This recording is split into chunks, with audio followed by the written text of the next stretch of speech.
contributor, and I'll change this to speak for you. Great, cool, right, I'll let everyone in. Okay.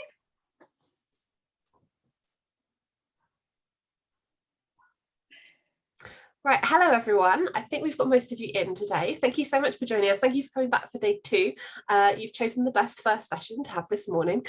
You're in the right place, and we've got 3 excellent speakers, and I'm really excited to chat through this, because this is a question that we get all the time, year in, year out, about whether what if at all you should be doing as part of your route into journalism. And we've got all 3 options covered here, so I'm really excited to kind of dig into it.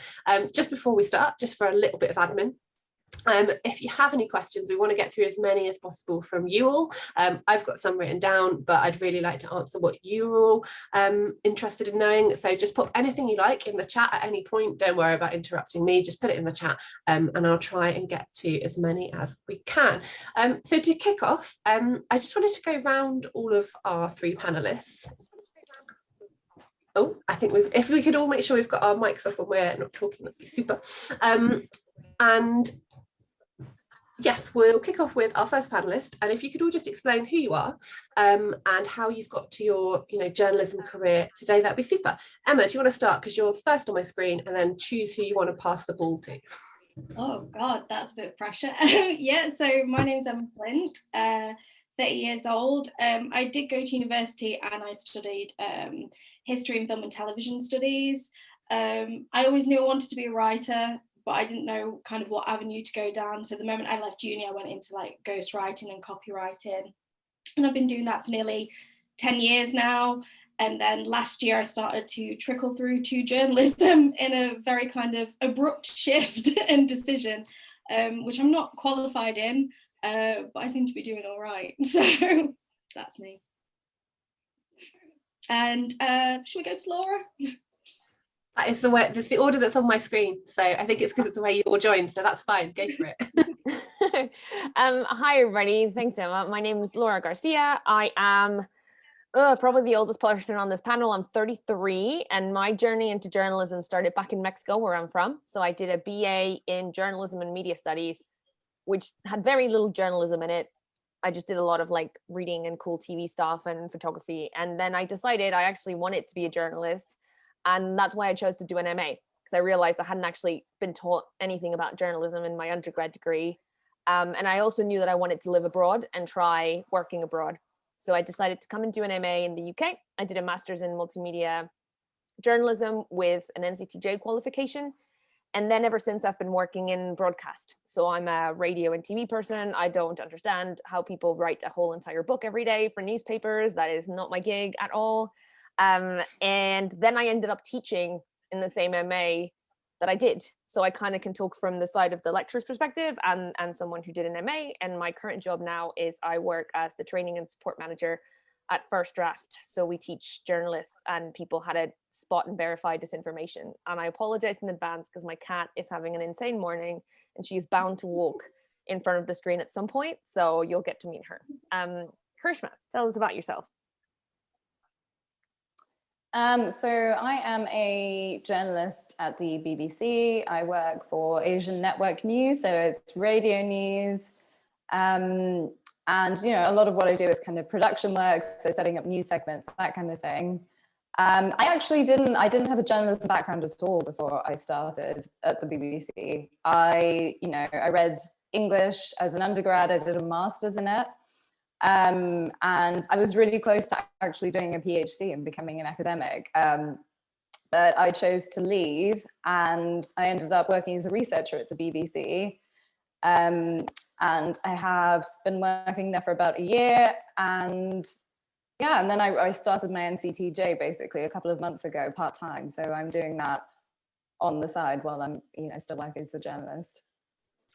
This was one of the questions I actually had for you, is why you decided to almost like you are working as a journalist already. And so I'm just interested to dig in first off as to why you decided to kind of do that once you already had the job, if that makes sense. So what were the benefits for you that you thought that it might give you?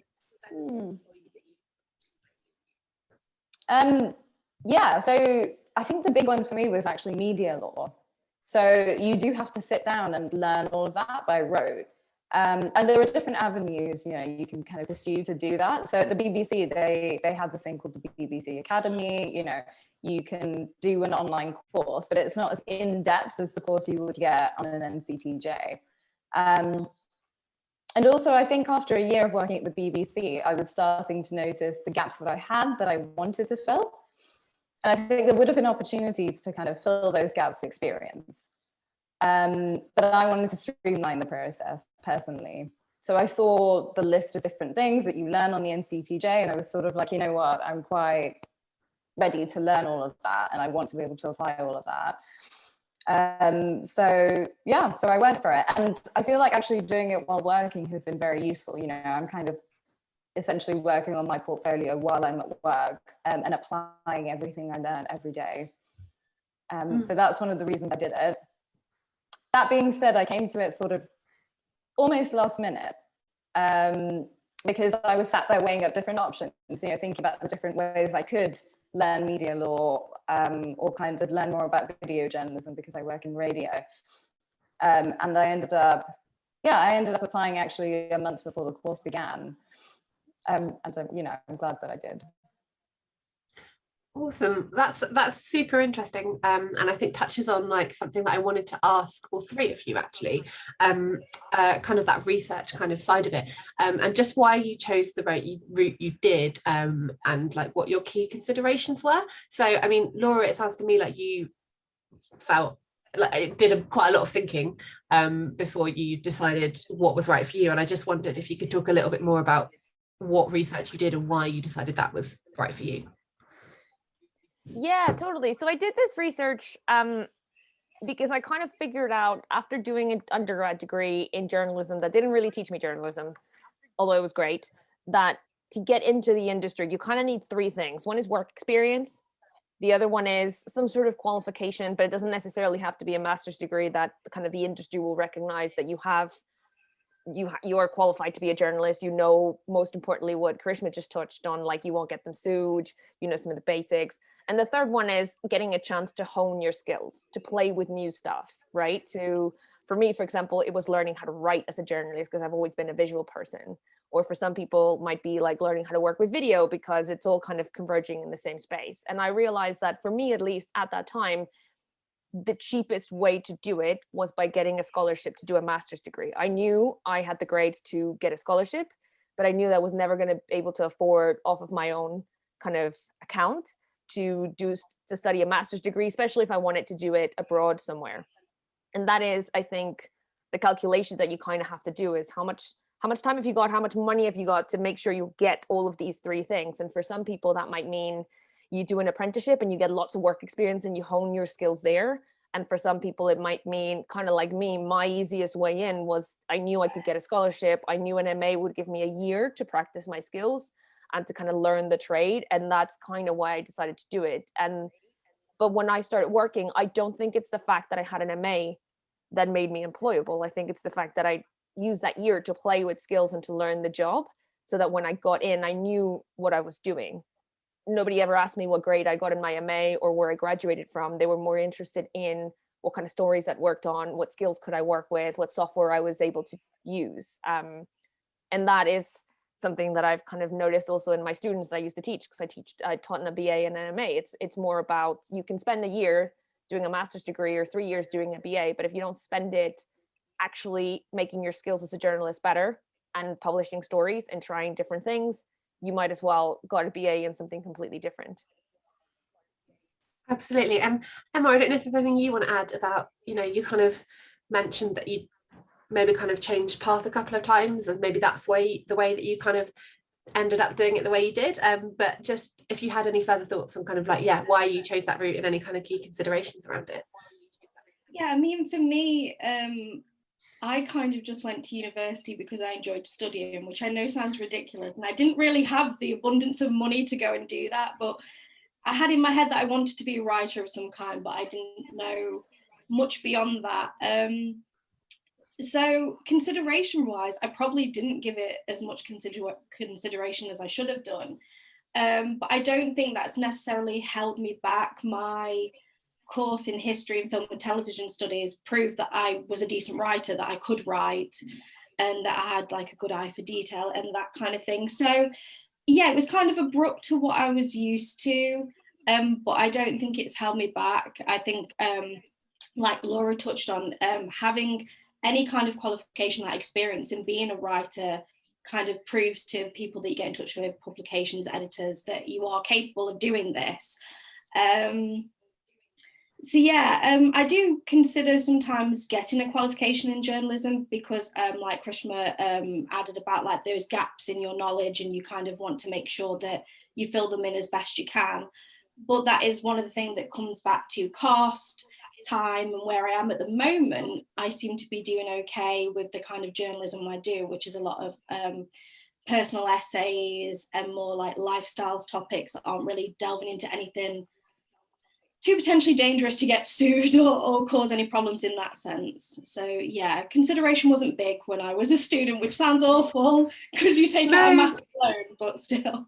No, not at all. And I think it's interesting that I think two things that kind of come up quite a lot around this are both the money and the kind of time thing. But I think across what all three of you have kind of been talking about is all the three different routes, but still actually having the time to do journalism at the same time, I think is something that comes across and is interesting. And Karishma, I don't know if you wanted to talk a little bit more about, because typically when people talk about an MA, not an MA, sorry, an NCTJ, they kind of think of potentially always just doing it in that fast track in one block. And I wondered if you might want to expand a little bit about you're doing this alongside your job, so you're kind of doing it a bit more flexibly on a Saturday, I think you do it, and if you could talk a little bit about that as how that's also an option. Yeah, absolutely. I just also, my screen is sticking quite a bit. I'm just checking you can hear me. We can hear you. It's a little bit spotty, but we can hear you. Okay. Well, yeah, so I basically decided that I didn't want to do the fast track version of things that would mean I'd have to leave my job. And I'm quite happy with the way I am progressing. So I'm just sort of continuing with that progression, but supplementing it with you know, with the course and applying everything on the course while I'm doing it.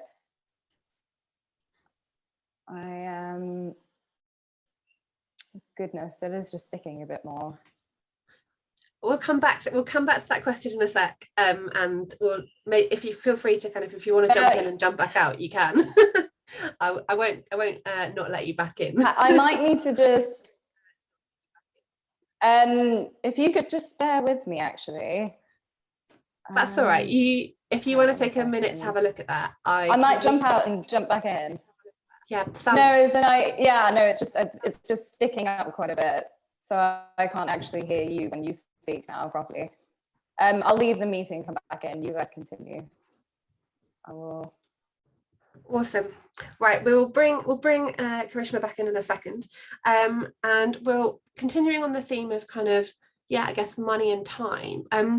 Laura, when you were doing your MA, I know we've talked a little bit about you kind of like playing around with you know, various bits of tech, but I think you were also freelancing at the time at Channel 5. So I just wonder if you want to, I think there's an interesting thread that runs through all three of you, is just actually using that time to do some journalism, I think, and whatever it is that you're doing, getting that experience. I don't know if you want to talk a little bit to that. Yeah, definitely. My freelancing with Channel 5 came a little bit after I graduated over summer, but while I was doing my MA, I needed money. So I started working, reading the bingo for an online bingo company in Spanish. That actually taught me so much about broadcast and dealing with live situations, because I had to be live for 3 hours, whatever happened. Cat, do you mind? Move a little bit. Just like for 3 hours, whatever happened, I had to be reading the bingo. I had to be reacting live to what people were saying. It taught me a little bit about how to speak to camera, how to handle it when things were going wrong, how to do back timing. And I always knew that whatever job I had to do on the side and I had to hustle, I would try and figure out, how can I use this as a positive in job interviews? How can I sell it in job interviews as this random job taught me something different, right? And that's the same throughout. Like, I did a bunch of handling social media for a bunch of brands, for example, over the summer, because I graduated in the summer of the Olympics. And that also gave me an opportunity to email literally everybody that I could think of back home in Mexico who wasn't a big broadcaster, who wasn't going to be able to afford having a correspondent in London to say, hey, you care about the Olympics, I'm here, you don't have to send anybody, just let me do some reporting for you. And that was just a lot of emailing people and hustling on the side while I was finishing my studies, while I was reading the bingo online. And then eventually I got a chance to do a week's worth of work experience at BBC Radio Kent, which was amazing. And when I was there, I was staying with a lady who reads the weather, Rachel Mackley, who is amazing, because my lecturer knew her and I needed a place to stay. And one day she had a friend over for dinner and they invited me to join them. So after like a glass of wine or two, I got enough like courage to ask her friend what she did for work. And she said, oh, I'm the news editor at Channel 5. And by that point, I was already like, I'd had dinner, 2 glasses of wine. I was like, I am invincible. So I just went, can I just come and do some work experience at Channel 5? Like, just let me come and work for you. Whatever you want, I will do. And she'd also had a couple glasses of wine. So she said yes. And that kind of snowballed into more and more work. But it was that constant hustle. I didn't just start the moment, I didn't wait to graduate. I'd started hustling long before to kind of get that snowball rolling. And I think people forget that when they look at your CV, whoever's going to hire you, I am way more suspicious about gaps in CVs of people that I hire than about having random jobs that are not related to journalism, because having a random job not relating to journalism showed me that you can hustle, that you can hold down a job. People don't think that not being fired is a good thing, but it actually is a really good thing that not a lot of people can do. And then I'm sure you must have learned transferable skills, like working in retail helps you how to deal with like people who are a little bit of assholes to you, and it gives you people skills and it gives you budgeting skills, and you can bring that to any other job and into your journalism job. And that was a super rambly answer, but I was like eventually how I made my way into Channel 5 through asking a bold question at a dinner after 2 glasses of wine. No, absolutely. And just putting yourself out there, I think, is one of the most important things. And my fellow trustee, Bree, who some of you might have met this weekend, has a similar kind of story where he was at just an event, I think, that was run by the Times, and someone asked the question, why are all your work experience people from Oxbridge universities? And obviously the panelist on the panel said, oh no, we'll take anyone. So he put his hand up and said, well, are you going to take me then? And then they had to do it. So just put yourself out there, don't be afraid to do things like that. So we've talked a lot about why you all kind of wanted to take the route that you did, but I'd be interested to kind of actually flip it now. And actually talk about if there was anything you would have done differently or any drawbacks to the kind of route you've taken. I don't know if anyone particularly wants to go first. I appreciate that's a bit more of a... Can I... sorry, this is a lot better now, as in I can... You sound perfect. Let me just... Okay, I've just switched devices. Okay, let me just... I will kind of just say what I was trying to say before as well. I'll put it all into one answer. So I chose to do the part-time NCTJ alongside my job because I'm quite happy with how I'm progressing. There's a lot I'm learning on the job, but there was also a lot that I wanted to learn in a more formal setting. So I figured, best of both worlds, we'll keep on progressing at work and kind of learning all of that media law stuff, all of the video journalism, all of those core skills on the side and applying them. And that has worked really well. So as in I can see myself getting better at my job, which is really nice. Drawback wise, it isn't easy to organize your time 100%, because I think when you're doing a part-time NCTJ, you don't get that time in the evenings or on the weekends that you usually would to kind of relax. So I do really have to carve out relaxation time. So my classes, just for everyone's information, my classes run on a Wednesday evening from 6:30 to 9:30, and then all day on a Saturday. So it is quite a lot, but it's possible to kind of stay on top of it. And it has been very useful because, at the BBC, for example, whenever you have a journalist interview, there will always be quite a hefty scenario section where they quiz you on media law and they give you a scenario, and it continues to build up and it gets more and more complex, and you actually really do have to know your stuff. So Yeah, I would say that's why I did it, and I'd say that is a major drawback, but it's not too bad. And a small follow-up on that, just around, obviously you are doing it around so many things, and thank you so much for being here on your day off. I feel really bad, but in terms of when you decided that you wanted to go and do the NCTJ, was that something that you, if anyone here was in a similar position, was that something that you kind of approached your employer about, to kind of make sure they were kind of supportive, and presumably you're still the one funding it, just on that kind of money side of things? Yeah, so I'll jump in with my answer and then we'll cut it. But yeah, so before the course started, I did go to my editor, and I was sort of like, look, I'm going to be doing this on the side. I may not be able to pick up as much at work and to sort of do as much as I want to, but I'm just making you aware of the fact that I'm working hard on the side to be better at my job. And they were incredibly supportive. Now and again, if I kind of need to leave early to work on something, they would let me do that sort of thing. So it has been really good in that respect. Funding wise, yeah, I am self-funding it, but then I have been working for a year, and I do know that not everybody is going to be in a position to fund it. And I would say for most people, I'd recommend thinking about it further in advance and applying for all of those scholarship and grant opportunities that really, they do exist. Absolutely, and I'll pop a link into the chat before we end. We've got a bit of a list of kind of funding stuff which we've collated at Journey Resources. Things like the Journalism Diversity Fund and the printing charity are just a couple that kind of come to mind, and will give you kind of money kind of towards that. Laura, I'm going to come to you. Anything you would have done differently or drawback from the way you did it? And then we'll go to some audience questions. So please send them in. We've got about 20 minutes left, guys. Oh man, what a question. So the thing that I think makes my career path a little bit different to Emma and Karishma's is that mine was also a little bit limited by immigration law and how it was changing in this country, because I'm not a British citizen and I'm not European. So a lot of the decisions that I've had to make in my career have been to be able to stay in the UK. It's why I started teaching, because I could get a visa teaching and I could freelance on the side, right? What I would have done differently is there was a point where my first student visa was going to run out, and I'd been working at Channel 5 for a while. And the only way that I could have stayed is if someone had employed me and given me a visa. I didn't tell anybody. And I know now, because I'm still friends with my colleagues at that newsroom, that they would have been so glad to help. But I was young and I was embarrassed, and I felt like, oh my God, why should people have to help me?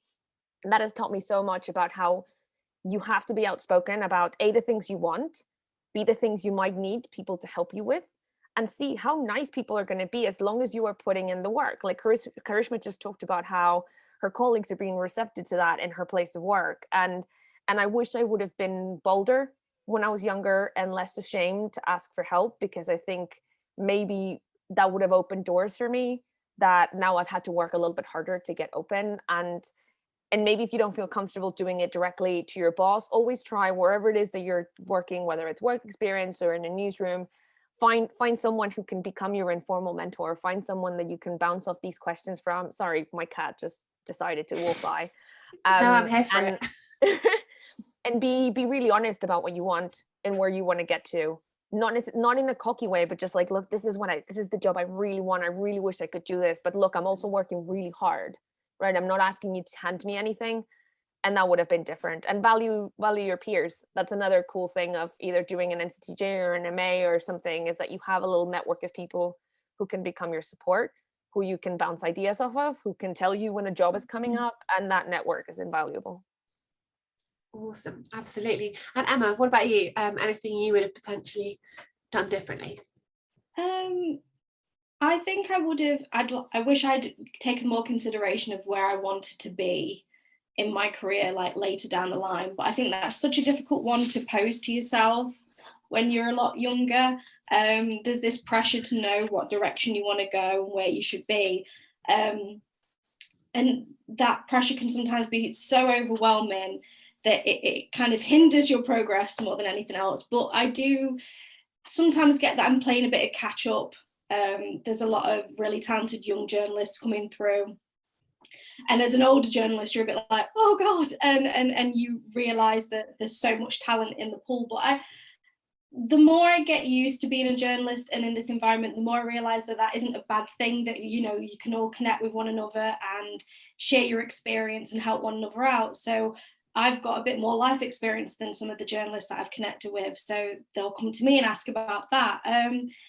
But yeah, I just think consideration and knowing where you want to go. But at the same time, don't be afraid if you don't know, because it changes, you know, we change as we get older and figure out where we want to be. So consider it, but don't put pressure on yourself. You know, if you decide to change career halfway through your life, that's fine. You've got plenty of time. This idea that we stop after 25 is a really toxic idea that society has got.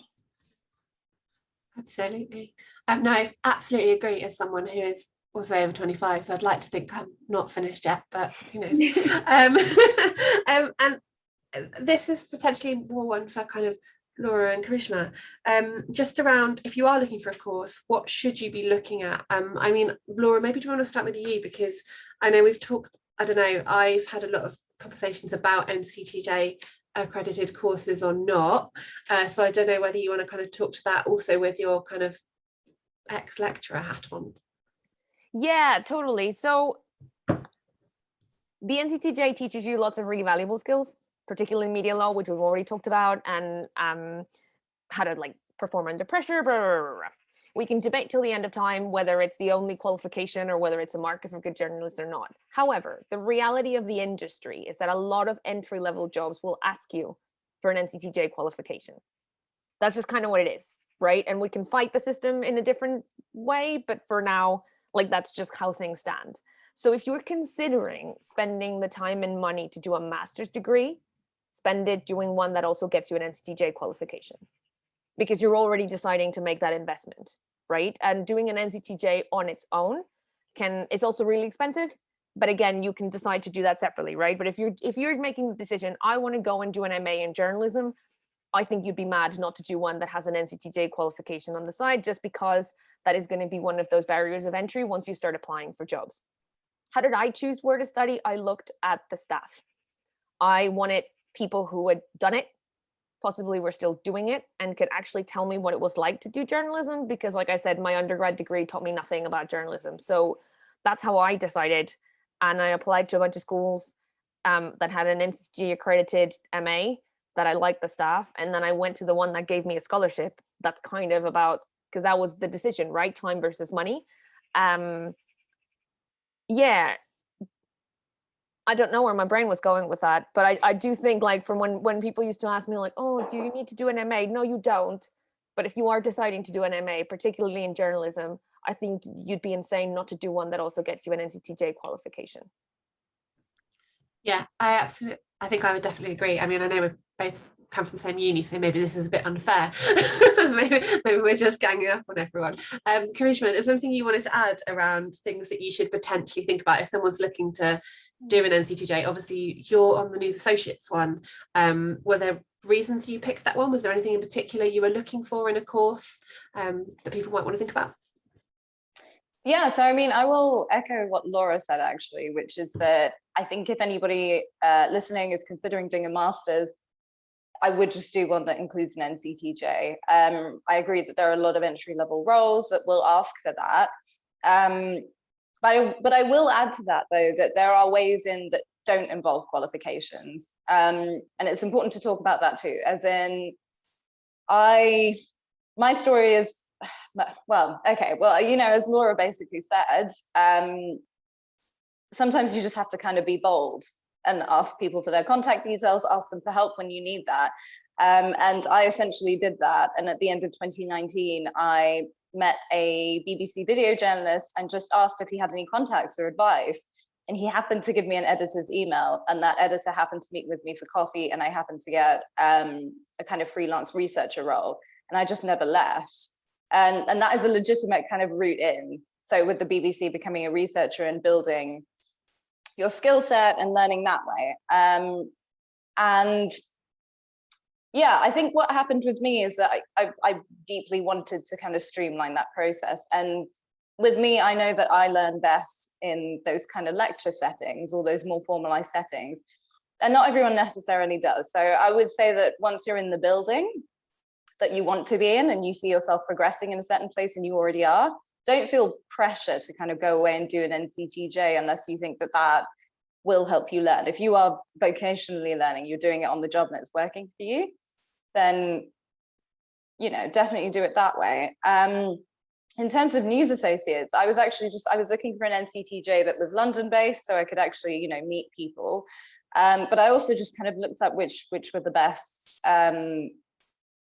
best providers of the NCTJ in the country in terms of just getting the diploma. And news associates is one of the best ones. So I thought, you know, why not go for that? And equally, yeah, just the standard of the people teaching. So I think those are all of my considerations. Awesome. And I think I think you've nailed it there, and we haven't really touched on it yet, but I think one of the things I also say, as well as kind of that kind of learning on the job aspect, I do also say it very much depends on what you want to do. I think Emma mentioned this earlier as well. Like, you know, people talk a lot, and we won't get into this, but it comes up on Twitter every so often around shorthand, for example. But, you know, I think that there are lots of very different use cases for lots of very different things. If you want to be a court reporter, or if you want to go into a regional newsroom, it's highly likely you're going to be expected to have these things before you walk in the door. If your passion lies in, you know, perhaps more commentary based things, more lifestyle based things, then actually you can kind of pick that up on the job, and that's equally valid. So I don't know if you guys would agree, if anyone wants to add anything more. I think some of it does kind of go with what kind of route you particularly feel most pulled to. If anyone has any. Yeah, you go. Yeah, no, I agree. I mean, the shorthand thing, yeah, without getting into it, when I see stuff like that, I'm just like, oh God, I should have this. But really, what I touch on and what I do, it wouldn't really factor in. I do appreciate that it might hold me back if I would like to change the kind of niche that I've carved out for myself already. But I do think there's this idea that you have to be qualified to be a journalist, because that's a lot of what you see online and in social media circles. And it's just not the case. Like, I know I've not been a journalist for very long. I've only been doing it for like 6-7 months. I've managed to get some really good bylines regardless, but it has shaped what kind of articles I write. Like you said, it's more commentary and lifestyle and opinion pieces rather than something that's like really heavily law-based. But I would like to think that if I did delve into anything that was a bit more reporting, that there is some common sense to some of the legality stuff as well, which I have had to point to action when I'm doing interviews with people, you know, knowing not to like misquote or change what somebody said, you know, asking for their opinion, for their permission, to quote them in an article, and if they want to be named, and those kind of, I know they're very basic foundations of like ethics and stuff, but I think a lot of people already have that. So the lack of having a qualification and knowing certain things, I don't think it will hold you back as much as you envision, because I know it hasn't me. But when I started out, I was like, yeah, this is immediately going to hold me back. I'm not going to get anywhere. I think it's one of those things where, like, I can actually do a visual prompt for this. Actually, it's very dusty, but I have my. Oh my God, you have magnates. I do. But the whole point of having it here is that I don't know it like off by heart, and I'm sure none of us do. But the whole point is that you actually just need that kind of you know, sense in the back of your mind that maybe something is a little bit amiss here. And I think even anyone that has done an NCTJ or a master's could not profess to know that book or any statutes in great detail. It's more about just knowing when something's a bit iffy and when you might want to get help. And you're absolutely right. I think you can get that, you know, without necessarily doing those things. Laura, was there anything you wanted to add before we go to some questions? Yeah, no, that just made me think of the Ofcom code for broadcasting. Like, I bet you the top news editors of all the channels that we watch and the programs cannot quote you the Ofcom code by heart. But what they do know is when to call a lawyer in. And that's all you need, right? It's those alarm bells. It's when you call the lawyer to come and check the package. And that is an important part. I just wanted to chime in on something that Karishma said earlier about how she went in as a researcher. I think a lot of people don't realize that sometimes, most of the times, your first job is not going to have journalist in the title, and that is fine, but it's going to get you in the room. It's going to get you doing journalism. There's tons of jobs where you do journalism, but it doesn't say journalist in the title. And I think sometimes if you've just graduated from whatever degree or not, and you're starting to look for jobs and all you're applying for is journalist jobs, you're actually overlooking a bunch of other stuff that would be really good for you, that would teach you lots of skills, that would get you in the room with people. I always used to encourage my students to apply for any kind of job involved in the production process of broadcast, or to roll prompt, for example, because that gets you in the room. You are there rolling prompt for Jon Snow or whoever it is. And it means that one day when they need an extra pair of hands to do some research in journalism, you can be like, hello, I'm here, and you're already there, right? And sometimes it's more important getting yourself in the right room. And also, do not overlook regional journalism. They are incredible spaces to cut your teeth doing literally everything. They are underfunded. They're dying for people to come and tell all sorts of stories with digital skills. And you're sometimes better off spending 3 years at a local paper, really getting good at your job, covering all sorts of stories, than being 10 steps down the kind of ladder at a big national paper. And it doesn't seem fancy, but it actually makes you a better journalist sometimes.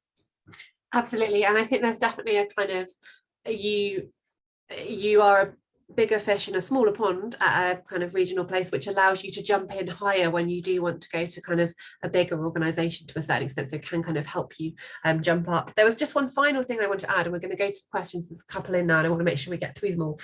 When we were talking about looking for courses, just another tip that I would say is to go and look at the people that have done the course and what they're doing now, and a really easy way to do that, even if you just, for news associates for example, have a really strong community of people that have been there, and I think CFJ at Kent do the same. People have it in their Twitter handles, so you can look at the stats around that, but also just search it in Twitter, so who's got it in their profile and see what they're up to. So that would be my one tip. Right, so we've got a couple of questions in, so I want to get through some of these. We had a few for you actually, Emma. So first off, there's one around there's been a lot of focus around doing a lot and being really proactive, but just wondering what route might be better for people with a disability that limits the amount of work they might do in a week. And I know you said you wanted to put some thoughts into this one. Yeah, I mean, it's a difficult one because I've got EUPD, or borderline personality disorder. So that's a really chronic mental illness that does impact the amount of work I can do. So I can only speak from that kind of experience, but I think it's okay if you take a more, not necessarily casual, but you don't have to be constantly on it and hustling, because that does help. And there are times where I'm doing that, but then you also need to know that you can step back. You're still going to get somewhere. You're still going to get the response that you would if you was constantly on it, because the risk of burning out in journalism, particularly as a freelance journalist, is all too real. So I'd say, yes, you need to be proactive, but be proactive at your pace and what you can fit in and what you can manage, because the last couple of weeks for me especially, my mental health has been all over the place. It's been very detrimental to how I've been on a daily basis and really struggling to get work done, because I've put so much pressure on and been so proactive that then I've almost taken on too much that I can handle, and it's just been kind of almost a vicious cycle. So yeah, it's do the hustle, but it's not this holy grail that you have to do that in order to get somewhere. You need to go at your pace. Comparison is such a thief of joy in this industry, and we're all at risk of kind of like falling prey to that, particularly when you've got a disability, whether that's mental or physical. You need to listen to what you need and what's best for you. And I know you, Karishma, you touched on a little bit earlier about being very careful actually about blocking out time for you as well, because you are doing a lot. So I don't know if you wanted to add anything more about that work-life balance kind of thing. I appreciate this is probably time for you that I've taken up. No, not at all. This is well worth it. Yeah, I would say that obviously I think I decided with myself and also with my editor and with my managers that I would only kind of take on a certain amount of work during the period of time where I'm doing my NCTJ. And actually we kind of planned or talked about that prior. So I was sort of like, I'm not going to take on the sort of work that means I will be, thinking about it in the evening too much. And, in journalism, that does happen sometimes. You've booked guests for a certain news segment, they can't make it, they call you, and before you know it, you're working on it in the evening. So I've kind of carved out a very clear kind of work-life balance, well, as far as I possibly can. And I think it obviously helps when your colleagues and your managers are respectful of that and supportive of that. I know that not everybody necessarily has that. So I am lucky to have it. I would echo what Emma says though, about basically not comparing yourself to others, because I mean, what you see on kind of journo Twitter is that everybody is hustling all the time. They're all somehow 22 with 50 bylines or something like that. It's not real, because everybody is tired, everybody is trying their best, and ultimately go at your own pace, because whatever hustling is, really the best advice I can offer is, if you see a journalist you really admire, or if there is a place you really, really want to work at, find a couple of email addresses, get in touch with people. I'm not saying you'll always get a reply, but now and again somebody will get back to you and give you their number, and you'll have a kind of invaluable chat with them. They may help you network, and that could just land you a researcher role or something like that, and you can end up becoming a journalist and getting your dream job in that way. So I don't think hustling needs to be anything more than that. Awesome. Right, I'm going to go to a couple more questions now, because I'm aware that we're running kind of close. We're going to get to as many as we can. Emma, this is another one for you. Just wanted to dig a little bit more into your experience, which allowed you to get into journalism without a qualification. So they said, is it all about hustling, or was it also your prior experience? If you could just explain a little bit more about what you kind of lent on, or what you kind of used, to get that first step in. Yeah, I think I kind of lent on the fact that I'd been a writer for quite some time, although I hadn't got any bylines, I'd got a portfolio of other work. And yes, it was copywriting, and that's very different from journalism, but it proved that I was capable of creating good content. And so, yeah, my degree did help with that, obviously, like I touched on earlier. But I do think there's being bold. I mean, my first byline was for Diva magazine, like the online side of things, and I just had an idea for an article and I went for it just randomly out the blue, having seen other people that I follow online that had pitched and had done similar and they were getting somewhere, and I just kind of went for it. And I didn't know how to do pitching very well then. If I look back at it now, it's probably awful compared to the way I pitch nowadays.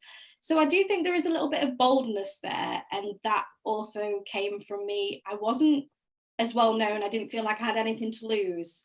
I didn't have a reputation in journalism that was just like, oh, if I mess this up, it's going to be quite negative. But I do think writing of some kind, and I think Laura touched on this, that, you don't have to be a journalist. That doesn't have to be, there's so many other avenues of writing and what you touch on, even if you've only done like fictional writing and that kind of thing, that kind of foundation is perfect to go with. So if you can prove your skill and your ability, I think that's all that matters when you first kind of push out there and pitching, because you will get better with that kind of thing as momentum picks up. So yeah, that was very rambly, but I hope it helped. No, absolutely. And I think it is just, I would hate to look at some of my first pitches, but you have to do the first one in order to improve. So yeah, absolutely. We've had a couple of questions in around a similar kind of topic, around if you're unsure about whether you prefer print or broadcast, how should you kind of decide what to do, because quite a lot of broadcast courses don't include the NCTJ. It's interesting actually, because I think typically the NCTJ does have broadcast elements to it, but I think people typically think of it as a print qualification. But it's interesting because the two people we have here on the panel who did an NCTJ or are doing one are from a more broadcast environment, and our writer didn't. So I don't know if anyone wants to kind of pitch in. Maybe Laura, you're nodding quite a lot. If you want to talk about if you're not sure and whether it's relevant to broadcast, or because we hear a lot about the BJTC as well, or sorry, I've asked too many questions in one. I'll let you talk. Okay, so let's start with the difference between the BJTC and the NCTJ. The BJTC accredits centers that do a certain amount of news days, so like kind of work experience like stuff while you're studying. The NCTJ is assessed through exams, and they give you a diploma at the end. The BJTC, you don't have to sit any exams. I would say, regardless of what kind of journalism you want to go into, if you're thinking of doing an MA or some sort of postgraduate qualification, if you're already thinking of spending the time and the money, again, you are closing down doors by not doing this one thing that might open a bunch of doors for you. That's only if you're already thinking of doing it, right? Like Emma and Karishma said, it's not the only way to get in, but if you're already thinking, I'm going to spend a year doing some more qualification. Like, I'm a broadcaster. No one has ever asked me whether I have an NCTJ qualification because it doesn't have the same resonance as in print. However, I've been able to hustle inside jobs where my NCTJ qualification was really important, that let me keep being a broadcast journalist, right? And someone asked, like, is it important if I want to do international reporting? Nobody outside of the UK and Europe knows what the NCTJ is. However, it's going to take you a while to get to the point where you can be Adam Ramsey or whatever and be an international reporter. What jobs are you going to have in the meantime? And would, if you're already thinking of doing a year of like extra study, would an NCTJ just open more doors for you? You always have to be thinking about the first 5 years of your career rather than the next 10. Do you know what I mean? Like, always have a goal of where you want to get to. And if you want to be an international correspondent, that's amazing, but that's not what your first job is going to be. And your first job is always going to be like a little side zigzaggy to where you want to get to. Again, it's not the only way to get in. You don't need an NCTJ necessarily to make it into journalism. There's also lots of cool new apprenticeships and ways that you can get in. But if you're thinking of doing a course, you might as well just open more doors for yourself. Was there anything you wanted to add, Karishma, just around that kind of broadcast and relevance of NCTJ? Just any general thoughts before we wrap up? Yeah, I would say that the NCTJ gives you the core skills that you would need if you go either way. You may end up working for a newspaper, you may end up working for a broadcaster. Not everybody on an NCTJ course knows that. And I think it gives you the core skills to kind of move forward. I will say that a lot of the specifically multimedia journalism skills are things that you would learn if you then go on to work at a broadcaster, and you'll just learn it on the job. Making a radio package, making a TV package comes with practice. But yeah, those core skills are going to be useful either way. And even if you go into print journalism, I think it's very useful to be able to then go and say, I've got a bit of audio experience, I've got a bit of experience with video, I could put something together for social media for you. It does make you a kind of more standout candidate there. Awesome. Right, I'm aware, I can see on my WhatsApp that we've pushed time, so I think we're gonna have to wrap because we need to get this room clear for the next lot of people. Hang on, let me just check that wasn't a question. No, it hasn't. Good. So if I want to just go through all three of you just once more, just with, I don't know, one kind of final thought or piece of advice that you'd like to leave people with while they're kind of thinking about what's potentially the best route for them. Karishma, you're still on my screen. Would you like to go first? Yeah, I mean, don't feel any pressure to go down a particular route just because you've seen X journalist did this course. Really have to think about what makes sense for you at the time. Don't rush into it. Like I said, I worked in a year in journalism before I decided to do my course. I didn't immediately do it.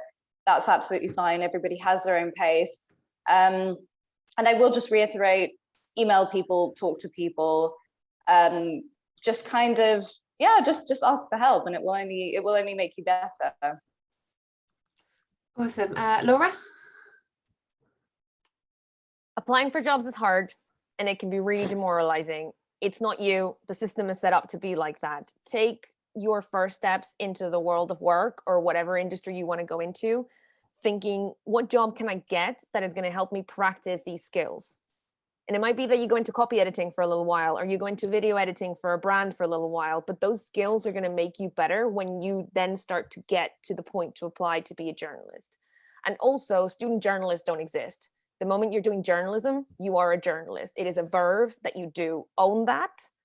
Take that with self-confidence, and don't let anybody tell you that you don't have a right to ask questions, because the moment you're doing journalism, you are a journalist. Very, very strongly agree. And Emma, do you want to close up for us with your final thoughts and advice? Yeah, I mean, it's kind of mirroring what Laura and Karishma has already said. But just know that there isn't, it's not a static route to getting anywhere in your career, and it's okay if it's a very complicated route and you go off and deviate in different ways.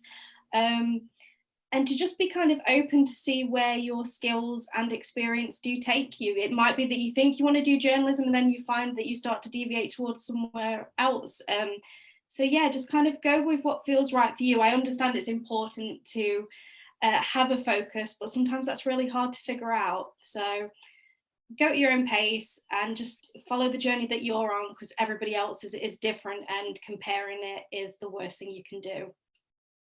Amazing. 3 absolutely stellar bits of advice to end on there. Thank you all so much for giving up your Sunday morning. I really appreciate it. If you look in the chat, everyone's really, really enjoyed it as well. So thank you so much. Hopefully, if you're here watching, you'll be sticking with us.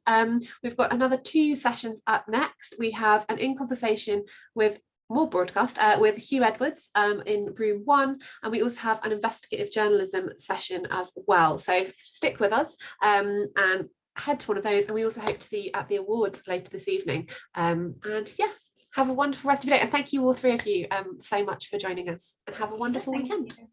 Not at all. Bye, guys. Bye everyone. Bye.